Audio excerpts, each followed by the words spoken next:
अकारण करुणावर्णालय भक्तवांछा कल्पतरु दया के महासागर परम मंगलकारी योगेश्वर भगवान श्री कृष्ण उनका ही प्रत्यक्ष वांग में स्वरूप श्रीमद् भागवत महापुराण ओंकारेश्वर भगवान ममलेश्वर भगवान मां नर्मदा अथवा सम उपस्थित सभी कृष्ण चरणोनुरागी प्रेमी श्रोता मानव जीवन का सर्वोत्कृष्ट फल सत्संग आप हमको सुलभ हो रहा है। सीताराम जी की कृपा से सुंदर श्रीमद् भागवत कथा के चतुर्थ दिवस की मंगलमय कथा में आप हम प्रवेश करने जा रहे हैं।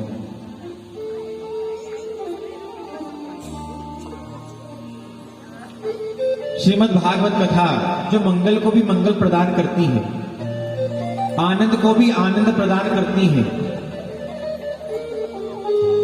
इसी दिव्य कथा को आप हम रसपान कर रहे हैं। हम निश्चित रूप से परम सौभाग्यशाली हैं। परिवार परिवार में भगवत कृपा से जो सुंदर सुयोग अवसर ठाकुर जी की कृपा से हमें प्राप्त हुआ,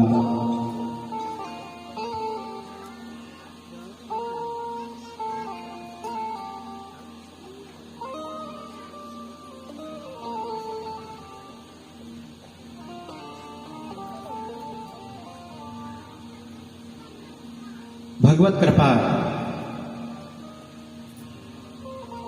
और भगवान तो कृपामय है, करुणामय है।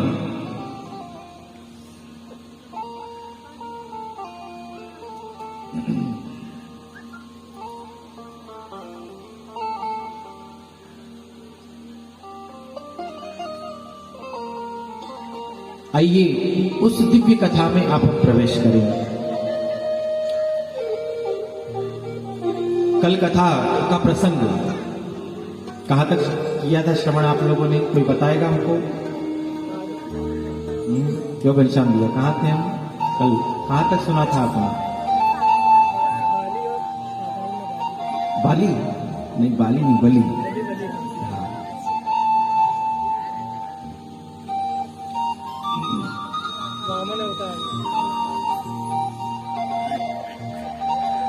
आइए उसी मंगलमय कथा में आप हम प्रवेश करें जो आनंद ही आनंद देती है।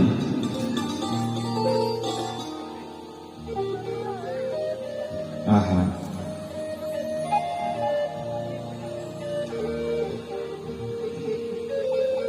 कल आप हम लोगों ने बलि महाराज के दिव्य चरित्र को सुना, जो विरोचन जी महाराज के पुत्र हैं और प्रहलाद जी के पोते हैं।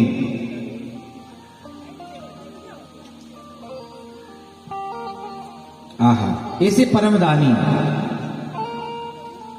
वसद्भजो निशमेदम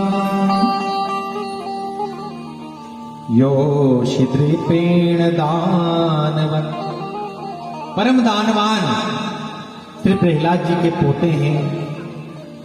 बलि महाराज जब इंद्रपुरी पर बैठ गए तो भैया बलि महाराज पर इंद्रपुरी का ऐसा कौन सा उन्होंने पावन पुण्य कर लिया जिससे उन्हें इंद्रपुरी मिल गई,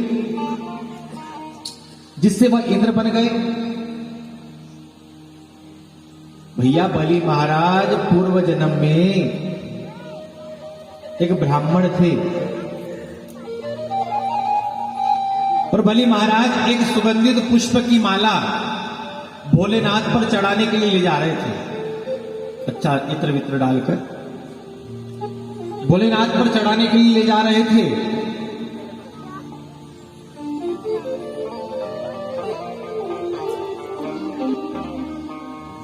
वह माला संयोग से रास्ते में ठोकर लगी और शिवजी पर चढ़ गई। और जब शिवजी पर वो माला चढ़ी तो महाराज मरकर जब यम के दूत के जब सरकार के सामने प्रस्तुत किया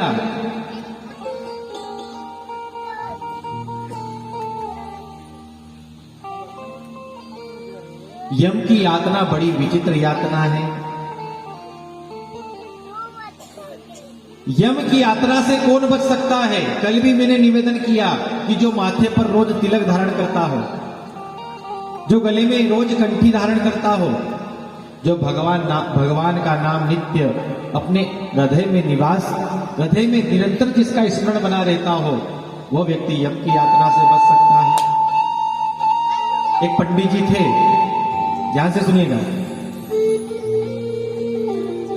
पंडित जी के यहां पर एक नौकर था, हली था, सेवा करने वाला।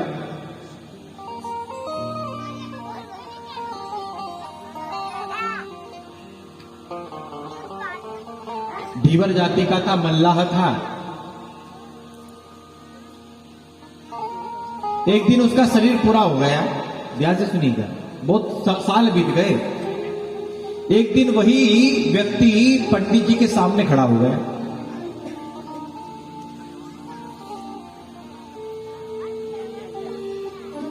पंडित जी ने कहा, अरे दरवाजा के अंदर से बंद है और ये तो मर गया था, ये मेरे सामने कैसे? पूछा, क्यों भैया, तुम तो मर गए थे ना? बोले हाँ, पर भैया गुरुजी हम यमदूत बन गए। क्या बन गए? क्या बन गए? जोर से बोले, क्या बन गए? यमदूत कौन बनता है? यमदूत कौन बनता है?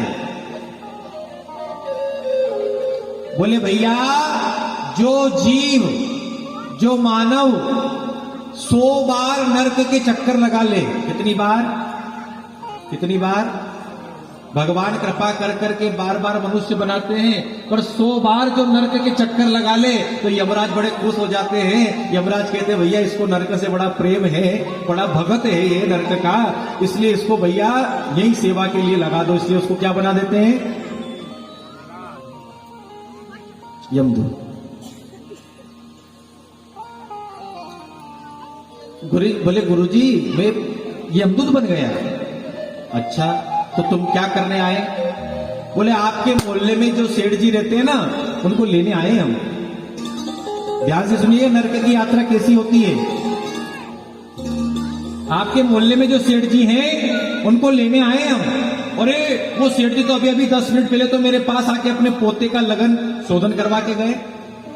उनके छोरे का पोते का ब्याह है तो वो मुहूर्त निकलवा के गए। बोले अरे आपके मुहूर्त से क्या होता है? बोले उनका मुहूर्त तो आ गया।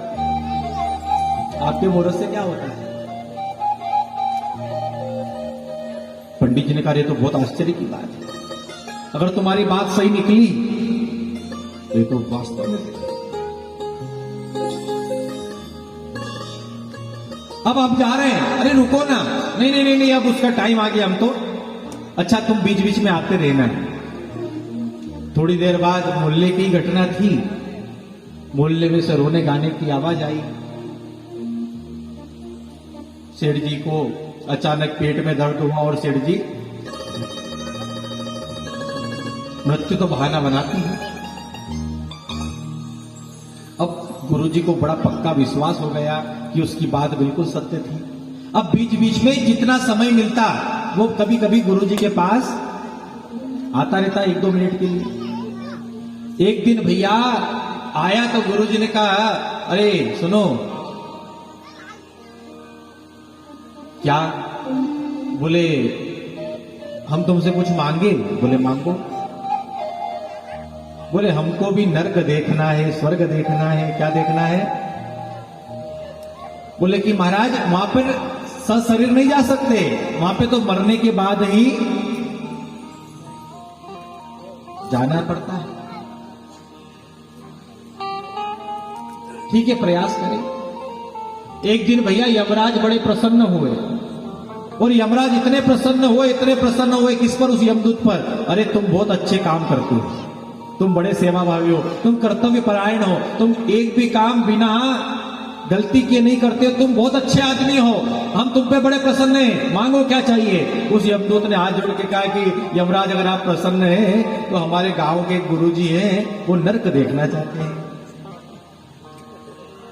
क्या देखना चाहते हैं? यमराज ने कहा अच्छा, भैया यहाँ पर तो बिना शरीर के आ नहीं सकते, मर के ही आएगा।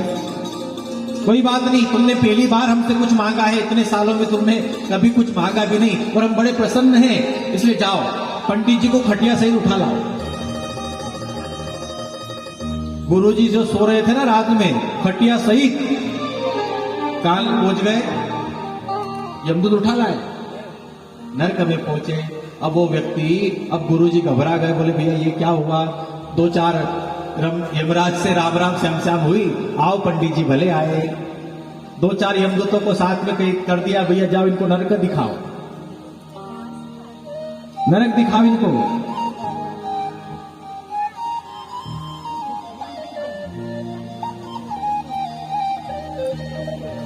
अब जरा देखिए कैसा है नरक। नरक कैसा है? पंडित जी देख रहे हैं कि किसी को मुद्गलों से पीटा जा रहा है, किसी को तेल की कड़ाहों में जैसे पकोड़े खोलते हैं, जैसे पकोड़ों की तरह उसको पकाया जा रहा है, वो भूख शरीर है। देखते देखते भैया पंडित जी ने घबरा गए। पंडित जी ने कहा भैया बस करो, हम तो बड़ा डर लगने लगा अब यहाँ की व्यवस्थाओं को देखकर। अब तो हम कभी विचार भी नहीं कर सकते कि हम नरक आएंगे। यमदूत ने कहा गुरुजी आपको एक बार तो नरक आना ही पड़ेगा। क्यों? बोले महाराज आपने एक चर्मकार का पैसा मार लिया, आपने एक चर्मकार से जूते बनाए, उसके 2 पैसे हक के बन रहे थे, पर आपने तो कहा कि अरे भैया ब्राह्मणों की सेवा करना चाहिए, आपने 2 पैसा उसका नहीं दिया। तो बोले भैया काय चर्मकार, उससे हम हिसाब किताब करिए। ले वो यही है, वो तो चलो चर्मकार के पास गए। भैया तुम पैसे ले लो, तुम्हारे 2 पैसे। बोले देखो महाराज यहां पे ये मुद्रा नहीं चलती है, और अगर वैसे तो आप लेकर आए भी नहीं हो, और लेकर आते तो भी ये मुद्रा फिर क्या चलता है? बोले जितना चमड़ा आपने 2 पैसा का बकाया ना, वो चमड़ा हम लेंगे। बोले भैया जितना लेना तो अभी ले ले। 2 पैसे का 2 बिलान, 2 फित्ता चमड़ा उसका गुरुजी का काट लिया गया। असहनीय दर्द हुआ, लेकिन उस नरक की यातना से तो उस पंडित जी ने विचार किया कि ये दर्द सहना अच्छा है। भैया भगवत कृपा से ये अवसर हमें प्राप्त हुआ। ऐसे दानवान महाराजा पौत्र के श्री बलि महाराज पोते हैं।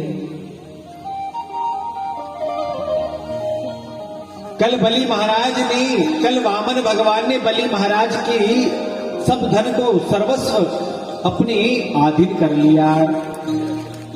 बलि महाराज पातालपुरी में निवास कर रहे हैं। भगवान नारायण वहां पर पार्षद बनकर बैठे हैं। ध्यान से सुनिए। आहा,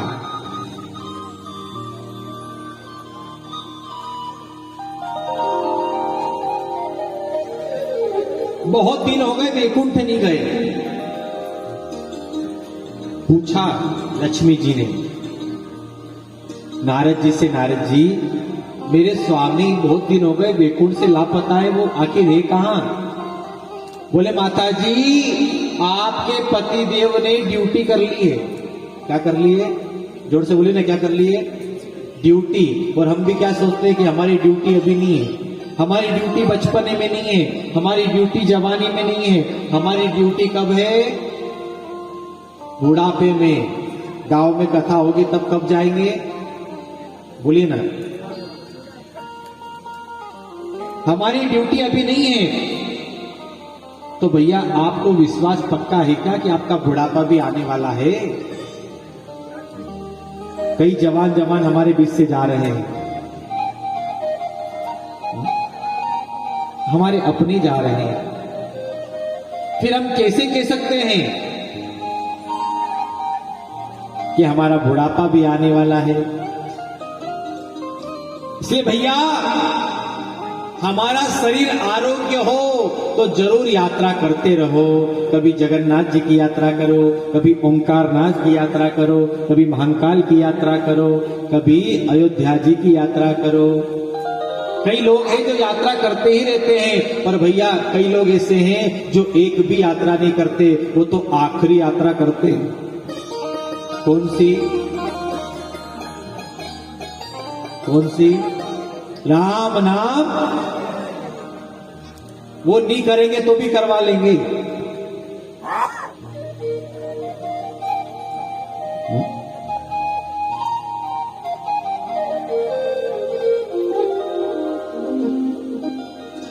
एक बार एक पुलिस वाले के यहाँ चोर घुस गया। किसके यहाँ चोर घुसा? जोर से बोलिए, किसके यहाँ? पुलिस वाले के यहाँ घुसा। पत्नी जाग गई। पत्नी ने पुलिस वाले को उठाया, सुनो घर में चोर आया। पति ने कहा सो जा। अब वो चोर तो तिजोरी के पास पहुंचा, तिजोरी खोली, सारा धन निकालने लगा। फिर उठाया, उठो ना घर में चोर है। पति ने कहा सो जा।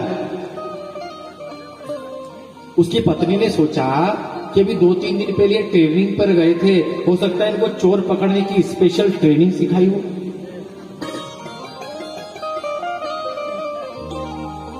इतने में तो चोर सारा पुट्टल उठाकर भाग गया। पत्नी झल्लाती हुई पति के पास गई, उठो ना। वो चोर सब लेकर भाग गया। पति ने उठकर कहा क्या हुआ? बोले वो चोर तुम किस बात के पुलिस वाले? वो चोर सब लेकर भाग गया। पुलिस वाले ने हाथ जोड़ के कहा देवी जी मैं उसको नहीं पकड़ सकता। बोले क्यों? बोले मेरी ड्यूटी सुबह 11 बजे। कितनी बजे? पुलिस वाला अभी थोड़ी हो, पुलिस वाला तो। इसी प्रकार भैया हम विचार करते हैं हमारी ड्यूटी अभी नहीं है, हमारी ड्यूटी तो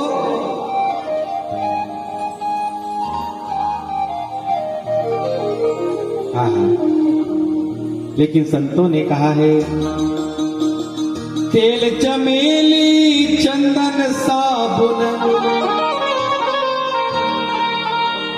तेल चमेली चंदन साबुन चाहे लगा लो से जगत में कोई न परमाने, जगत में कोई न परमाने, कोई न परमाने, जगत में कोई न परमाने।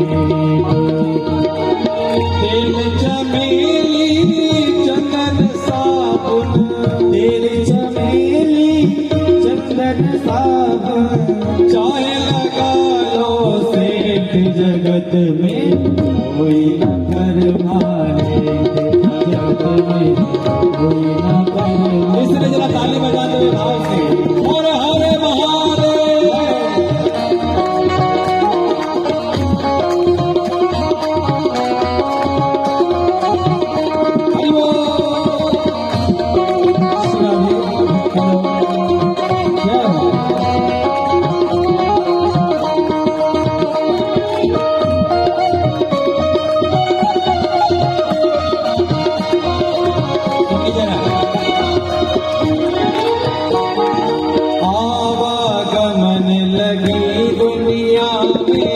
जगत है रेस्टोरेंट भैया, जगत है रेस्टोरेंट भैया, जगत है रेस्टोरेंट। देखते हैं ना चाय के होटल पर एक जा रहा है दूसरा आ रहा है, एक जा रहा है दूसरा।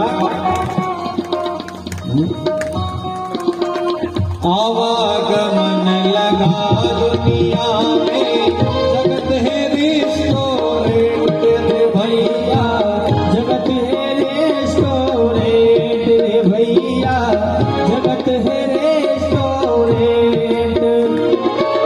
अंत समय में उड़ जाएंगे, अंत समय में उड़ जाएंगे, अंत समय में उड़ जाएंगे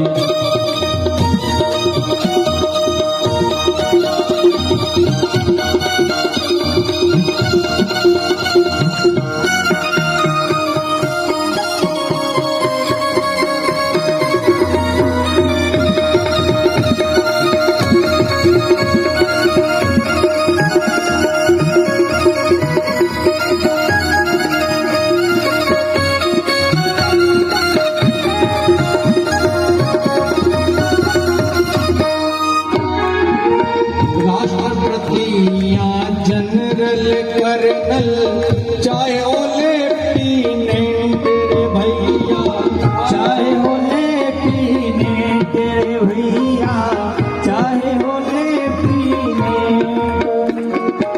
काल सभी को खा जाएगा, काल सभी को आ जाएगा। लेडीज हो या जेंट्स, जगत में कोई न बरमाने, तो जगत में कोई न बरमाने। ओ जगत में